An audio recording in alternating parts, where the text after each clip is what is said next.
Wayang dan keris adalah dua elemen budaya yang memiliki banyak keterkaitan. Di dalam budaya keris itu tidak sedikit tersemat istilah-istilah pewayangan, begitu juga dalam pewayangan yang di dalamnya juga banyak tersemat tentang budaya perkerisan. Tokoh-tokoh dalam pewayangan seperti Arjuna, Bima, dan Gatotkaca sering digambarkan membawa keris. Begitu juga dalam budaya perkerisan. Banyak nama-nama dapur keris yang memiliki kesamaan nama dalam pewayangan seperti Pasopati, Pandawa, Buto, dan lain sebagainya. Keduanya memiliki peran penting dalam kebudayaan di Indonesia, khususnya di Pulau Jawa. Tak hanya dianggap sebagai artefak seni semata, tetapi juga di dalamnya serat akan makna filosofis dan spiritual yang begitu mendalam. Dan kali ini, kami akan membabar salah satu pusaka yang memiliki nama Buto Ijo. Buto Ijo lo ya, bukan kolor ijo. Kalau itu beda lagi. Baik, mari kita babarkan dengan lengkap. Busana pusaka ini memakai warangka ladrang Surakarta berbahan kayu kemuning lawasan. Ia dilengkapi dengan pendok blewah Surakarta berbahan kuningan mamas yang cukup tebal. Secara keseluruhan, busana pusaka ini membawa kesan gagah, meriayeni, dan tentunya ndudut ati. Mari kita buka untuk isinya. Pusaka Luk 9, Dapur Buto Ijo, Pamor Pedaringan Kebak, Tangguh Mataram Sultan Agung. Dan pusaka ini kami ucapkan dengan mahar Rp7.300.000. Buto Ijo adalah salah satu dapur keris Luk 9 yang tergolong lumayan langka. Ukuran panjang bilanya itu sedang, sebagian besar memakai odo-odo sehingga permukaan bilanya ngelikir sapi. Rician dapur Buto Ijo itu memakai pejetan, gandiknya polos, lalu ia juga memakai serawean serta tingil atau ripandan pada bagian gonjo belakang. Konon pada zaman dahulu, keris berdapur Buto Ijo sering dimiliki oleh prajurit benteng Wareng Keraton. Dalam bahasa Jawa, Buto itu berarti raksasa dan ijo berarti hijau. Raksasa dalam pewayangan sering disebut Buto atau Denawa, yang termasuk golongan Asura, dan Asura itu berarti bukan dewa. Raksasa memiliki ciri khas seperti wajah yang menakutkan, hidungnya itu besar, matanya bulat, merah, mulut lebar, giginya juga bertaring, panjang, rambutnya riwuk-riwuk, dan bulunya begitu lebat. Selain itu raksasa juga dikenal begitu jahat. Tapi yang jelas seluruh ciri-ciri itu tidak ada pada saya, sumpah tidak ada sama saya. Kalau ciri-ciri saya sudah pasti ganteng, soleh, merbawani, dan tentu saja ndudut ati.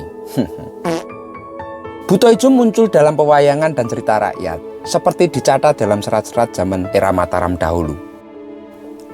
Pada masa pemerintahan Pangeran Setokrapyak pada tahun 1601 hingga 1613, wayang Denowo mulai dibuat, seperti Buto Cakil dengan gigi taring yang menonjol dan tangan yang dapat digerakkan.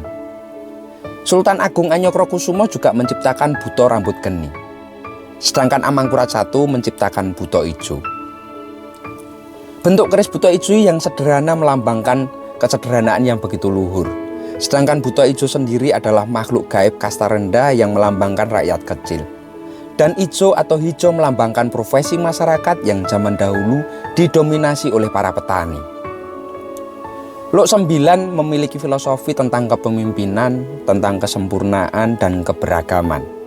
Sehingga keris Buto Ijo mengandung sebuah pesan bahwa rakyat yang sederhana, lugu serta memiliki ketulusan dalam mengabdikan diri selayaknya memiliki pemimpin yang mau mengerti dan memahami kondisi rakyatnya.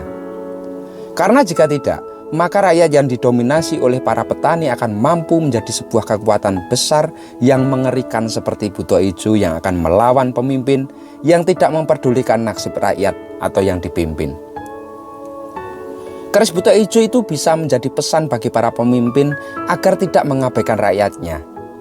Karena rakyat kecil yang marah dapat menjelma menjadi kekuatan yang begitu besar, yang mengerikan, seperti yang digambarkan sebagai Buto Ijo. Secara esoterisnya, keris Buto Ijo itu justru dianggap menjadi piandelain. Buto Ijo dianggap satpam gaib yang setia menunggui harta benda dan menjaga bisnis tuannya. Menurut pakar kebatinan, harta yang dijaga Buto Ijo itu akan aman dari apapun, bahkan termasuk ulah makhluk gaib lain. Karena memang Buta Ijo itu juga dianggap sebagai keris yang memiliki filosofi tentang kekayaan. Wallahu alam. Di balik makna tak kasat mata tersebut, penampilan pusaka era Mataram Sultan Agung ini membawa kesan tersendiri atas kemajuan sebuah budaya Tosan Aji pada masanya dulu. Kemajuan besar dalam bidang perkerisan memang terjadi pada masa Mataram, terutama pada masa Raja Mataram Sultan Agung Nganyokrokusumo. Sultan Agung merupakan Raja Mataram yang paling terkenal. Di bawah kekuasaannya, pembangunan di segala bidang mengalami kemajuan yang begitu luar biasa. Thomas Stamford Raffles mencatat bahwa Sultan Agung digambarkan oleh orang Belanda sebagai raja yang sangat pandai dan memiliki pemikiran yang begitu cerah. Meskipun naik tahta pada usia 22 tahun, Sultan Agung ternyata tidak hanya mahir memimpin pemerintahan dan kemiliteran saja, tetapi juga dalam menangani masalah tentang kebudayaan. Pada masa pemerintahannya, budaya keris mencapai puncak kejayaannya. Zaman itu mencatat, banyak nama empu terkenal, para empu senior bahkan diperintahkan membimbing untuk puluhan empu lainnya. Sehingga jumlah empu yang menjadi anak buah mereka mencapai 800 orang. Mereka kemudian dikenal dengan Empu Pakelun. Ini terjadi menjelang penyerangan ke Batavia. 800 empu yang tergabung dalam kelompok Empu Pakelun itu dipimpin oleh 9 empu jejeneng, yaitu Empu Kinom, Empu Legi, Empu Tepas, Empu Luwing, Empu Guling, Empu Tundung, Empu Anjir, Empu Gede, dan Empu Mayi.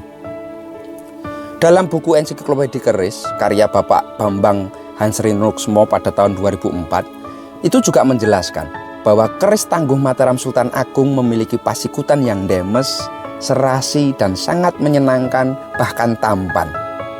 Besinya mentah serta pamornya begitu mubyar. Begitulah ulasan kisah keemasan perkerisan pada masa Sultan Agung, sebuah masa yang dikenang sebagai puncak kejayaan budaya keris di Nusantara. Matur nuwun dan salam tututati.